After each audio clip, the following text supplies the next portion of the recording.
In this video, we'll look at how to install Access Server on a Docker container. To find step-by-step instructions, visit our website at openvpn.net and search for Docker. You'll see one of the results titled Launch Access Server on Docker. Click on that link to access detailed instructions.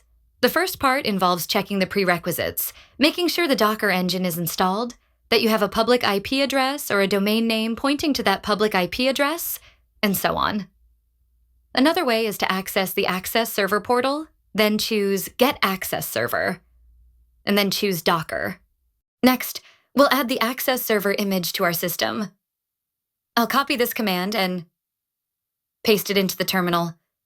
The pull command downloads the OpenVPN-AS image from the Docker registry and saves it to your system. The next step is to run the Docker container based on the OpenVPN-AS image.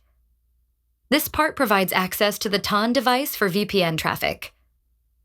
This allows the container to create device nodes.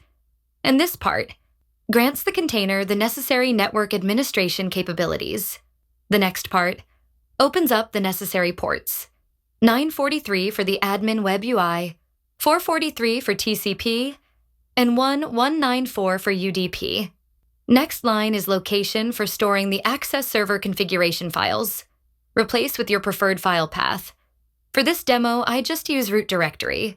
Let's copy this command and paste it here in the terminal. The Docker client then loads the OpenVPN/OpenVPN-AS image into a container. Now we can sign in to the admin UI of our Access Server.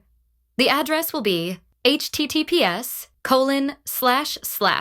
our Docker host IP, :943/admin. The default user is OpenVPN, and we can find the temporary password created during the initial Access Server configuration by checking the container logs with this command. We need to scroll through the logs to find the line that mentions auto-generated password. Here it is. Let's copy this password and use it to log in to the admin web UI. The first thing you should do is change the default OpenVPN password to something secure. Then continue with the rest of your configuration. Please refer to the documentation for additional information, including limitations and troubleshooting tips.